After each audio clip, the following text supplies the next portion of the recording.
may pupunta akong Walmart, di ba bibili ako ng Cheetos.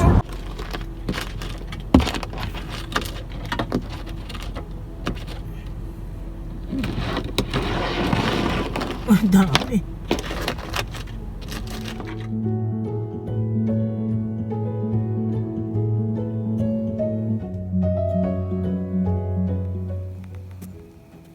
Ayan o. Minsan mga resident na ang nagaganyan eh. Pero kaninang 6, meron ako narinig eh. Nagbo-blow na ng ng snow sa baba. Eh kaso, parang umano uli yung snow. Siguro exercise na niya. Si husband ko ganyan dati. Nung bumaba kami, nag-ayos din siya dyan, naglinis. Ayun o, makita nyo. Makapal.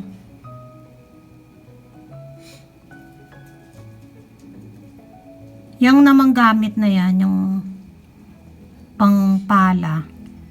Dito yan sa building namin, meron talaga. Tapos may free na salt sa side. Kung gusto nyong kumuha, pwede kayong kumuha. Eh, kakakain na kami. Mag-init muna ang pagkain.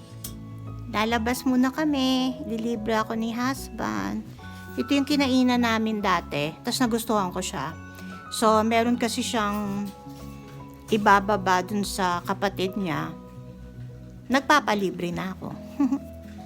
Okay. Ba yan o? Ay, hindi. Ilaw pala yun. Yan. So, kailangan maano uli yung jacket, makapal. May baon akong gloves. Oh, hello spring sa Calgary. Yan ang spring namin. Feels like -10 and it's snowing since yesterday. You know. Hi. You just back for another visit? Hi. Hi. Malamig-lamig na naman. Ano na March. Ano ba ngayon? 29. 29. Madulas nga. Madulas ako. Natulas ka? Doon. 5,000 ay. Saan kayo? 5,555 ba? Ayan, naglilinis na siya. Teka.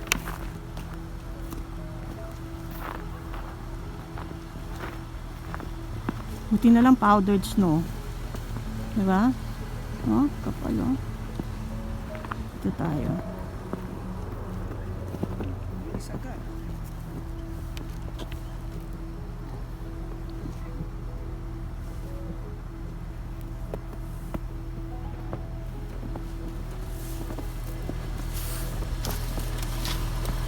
Ilubog mo nga yung paa mo doon para makita.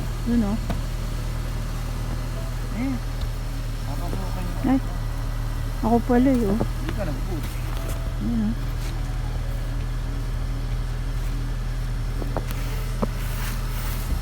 Hindi nga ako nag-boots mo. Mahirap magkabit ng boots. Madali lang oh. Dito na ako sa loob. Siya na yung naglilinis. Kapal oh.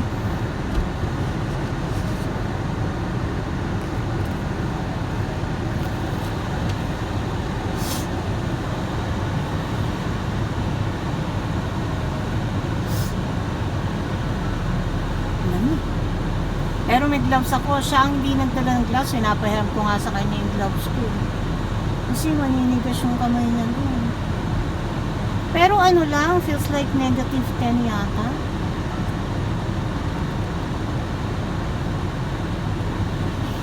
Nagugutom na ako. Magpapaano rin kami magpapag-grind kami ng coffee. Yan. Sa Starbucks.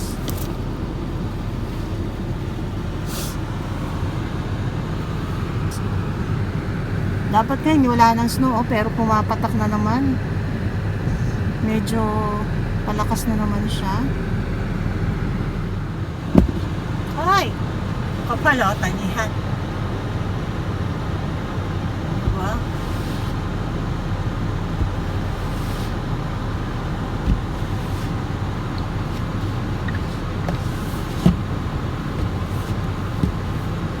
medyo nag-water siya kasi nakabukas na yung aming sa makina.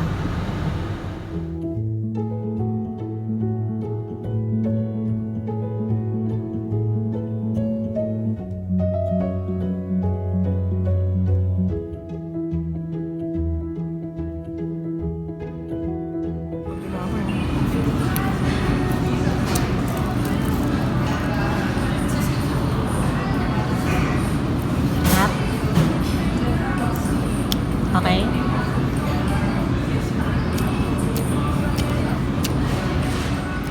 So, I ordered carbonara. Dati, Alfredo yung in-order ko. So, try natin.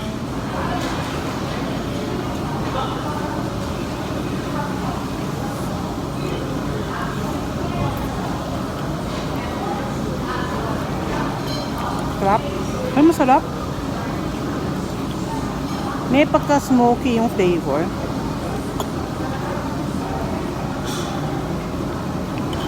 Siguro pwede pang mag-add ng yung cheese.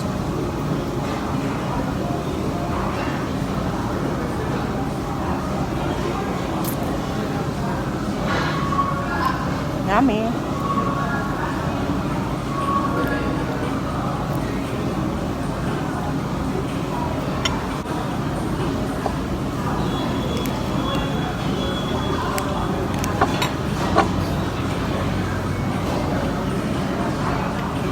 Sarap.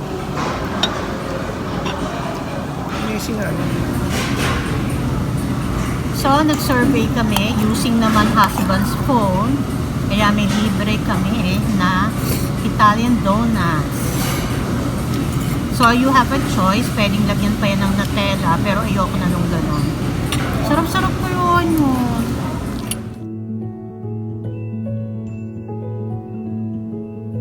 Tapos na kami kumain. Kumonti na yung tao sa parking. Parang sabay-sabay umalis. Pupunta na kami sa kapatid niya. May bibigay lang kami. May dinaanan pa kami, oh. Ang masarap na chicharon. Dito nakatira yung nagtitinda. Titinda ko kaya to sa BC ng $8, no? Yeah. Kasi ubus na yung sa bahay, si husband gusto yan. Ako naman gusto ko yan sa lugaw o sa pansit malabon. Gugo na kami, pupunta pa kami ng Starbucks dahil magpapagrind siya ng coffee beans. Yun. Busog na busog ako. Kaya gusto ko pa magkape. Kasi hindi lit ng kape dun sa Shibo, 'di ba? Nakita niyo 'yun? O siya, see you later. Di bali ito ibibigay ko sa'yo. Sinisingil niya ako kasi may utang akong $20. Tapos, buti na alala niya. May utang pala siya sa akin, 300. Malaki na. 300. Alala ko. Ay, $100 lang pala. Ayun, nakita nyo, puting-puting na naman ang paligid sa Calgary. Ayun ang araw, oh. Araw, pero pagkalamig-lamig, di ba? Kami ay pupunta. Malayo ba tayo? Punta tayo sa Starbucks na malapit. Well, Uwi na tayo. uwi na ba tayo? Okay. Pupunta akong Walmart, di ba bibili ako ng Cheetos. Sarap kasi ng Cheetos na nabili niya kahapon. Yung parang, Starbucks tayo malapit.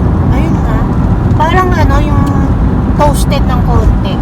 Gusto ko yung ganun medyo sunog-sunog. Sunog ang lasa, pero hindi naman sunog. Kanina gumagawa ako ng sago, nagluluto ako. Naku, tagal-tagal lutuin. Kasi paano siya yung nabasa ko, siguro mga 5 times ko na niluluto. Grabe pa ulit-ulit hanggang wala nang. Kaya mas gusto ko yung small sago So, tatry ko mamaya tapusin. Isang luto na lang siguro yon. Kasi bukas gagawa ko ng ginatan, halo-halo. Dito na kami sa Walmart. Hindi na ako bumaba. Abi ko bumili na lang siya ng Cheetos. Bibili pa sana ako ng pang fruit salad Tingnan niyo yung yung kalye, di ba? Hindi pa kasi nalinis yan, kaya ganyan. Tapos medyo siguro Nag-wet snow siguro. Kaya yan, slushy na yung daan. Sumasakit kasi yung tiyan ko kaya nakabumba. Hintayin ko na lang siya. Ayan, tamo si ate, hindi naglilinis ng ibabaw ha. Bawal yan ha. Hinuhuli yan. Kasi yung taas nyo, pwedeng bumaksik yan sa unahan. Tapos matakpan yung ano nyo. O kaya yung yelo, pwedeng liparin pumunta sa ibang sasakyan at hindi makakita yung nasa likod, no? Hindi lang siya natsyempuhan, pero kailangan linisin yan. Binukuha yung buo-buong snow. Nagyelo na. Oh. Anda. Naipon. Ayan. Malutong ang snow. Ito pa.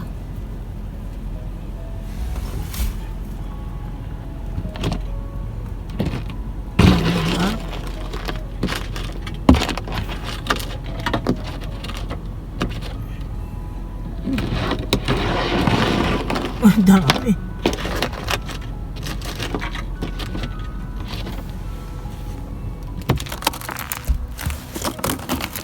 Yun. Okay naman. Yan, natuno naman.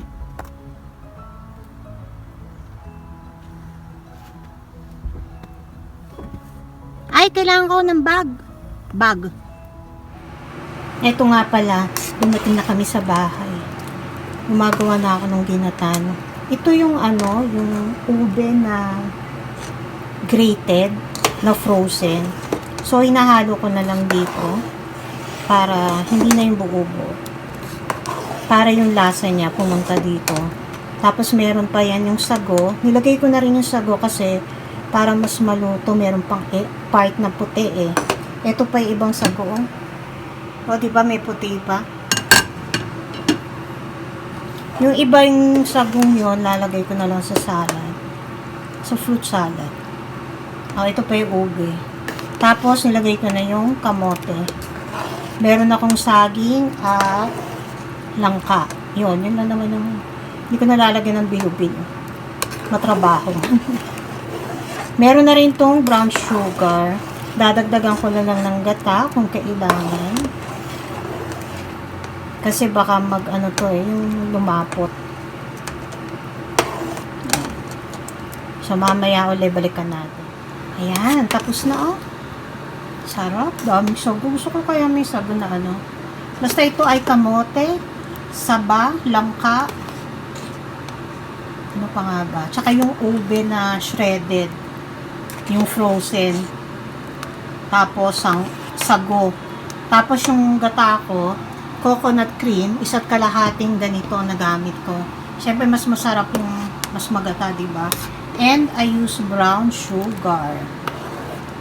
Okay, thank you for watching. Bye-bye.